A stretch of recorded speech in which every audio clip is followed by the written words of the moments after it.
ಕೇಂದ್ರ ಸರ್ಕಾರ ಬ್ಯಾಂಕ್ ವಿಲೀನ ಪ್ರಕ್ರಿಯೆ ನಡೆಸುತ್ತಿದೆ. ಇತ್ತೀಚೆಗೆ ಸಿಂಡಿಕೇಟ್ ಬ್ಯಾಂಕ್ ಕೆನರಾ ಬ್ಯಾಂಕ್ನೊಂದಿಗೆ ವಿಲೀನಗೊಂಡಿದ್ದು, ಇದರಿಂದ ಬಾರ್ಕೂರು ನ್ಯಾಷನಲ್ ಸರ್ಕಾರಿ ಪ್ರಥಮ ದರ್ಜೆ ಕಾಲೇಜಿನ ವಿದ್ಯಾರ್ಥಿಗಳು ಮತ್ತು ಸಿಬ್ಬಂದಿಗಳಿಗೆ ಭಾರಿ ತೊಂದರೆ ಆಗಿದೆ.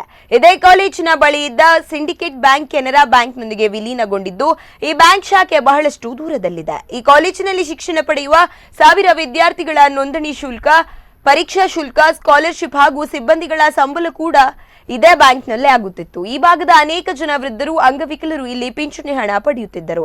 ಆದರೆ ಇದೀಗ ಕೆನರಾ ಬ್ಯಾಂಕ್ನೊಂದಿಗೆ ವಿಲೀನವಾದ ಬಳಿಕ 3 ಕಿಲೋಮೀಟರ್ ದೂರದ ಶಾಖೆಗೆ ಹೋಗಬೇಕಾಗಿದೆ. ಈ ಹಿನ್ನೆಲೆ ಕಾಲೇಜು ಪಕ್ಕದಲ್ಲೇ ಶಾಖೆ ತೆರೆದರೆ ತುಂಬಾ ಉಪಯುಕ್ತವಾಗುತ್ತದೆ ಎನ್ನುವುದು ಇಲ್ಲಿನ ಸ್ಥಳೀಯರು ಹಾಗೂ ಕಾಲೇಜು ವಿದ್ಯಾರ್ಥಿಗಳ ಬೇಡಿಕೆಯಾಗಿದೆ.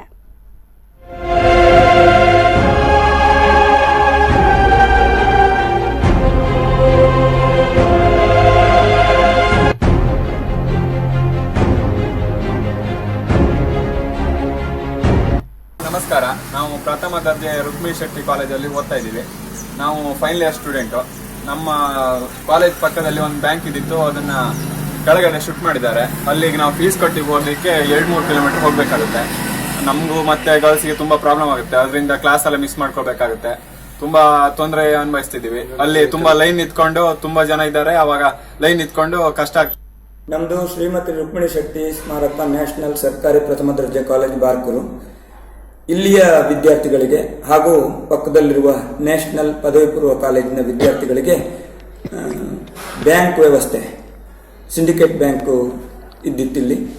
ಆ ಸಿಂಡಿಕೇಟ್ ಬ್ಯಾಂಕು ಕೆನರಾ ಬ್ಯಾಂಕ್ನೊಡನೆ ವಿಲೀನವಾಗಿ ಕೆಳಗೆ ಹೋದ್ರಿಂದ, ಬಾರ್ಕೂರಿನ ಕೆಳಭಾಗಕ್ಕೆ ಹೋದ್ರಿಂದ ಮಕ್ಕಳಿಗೆ 2 ಕಿಲೋಮೀಟರ್ ಅಷ್ಟು ದೂರ ಆಗಿದೆ.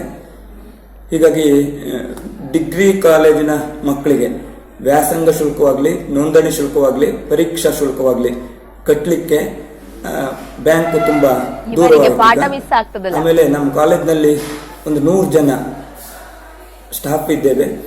ಆ ಸ್ಟಾಫಿಗೂ ಕೂಡ ಬ್ಯಾಂಕ್ನೊಂದಿಗೆ ವ್ಯವಹಾರ ಮಾಡುವುದಕ್ಕೆ ದೂರವಾದ್ರಿಂದ ಕಷ್ಟ ಆಗಿದೆ. ಕಾಲೇಜಿನಲ್ಲಿ ಒಟ್ಟು 800 ವಿದ್ಯಾರ್ಥಿಗಳಿದ್ದಾರೆ.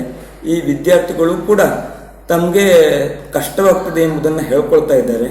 ಹಾಗಾಗಿ ಈ ಮೊದಲಿನ ಬ್ರಾಂಚ್ ಸ್ಥಾನದಲ್ಲೇ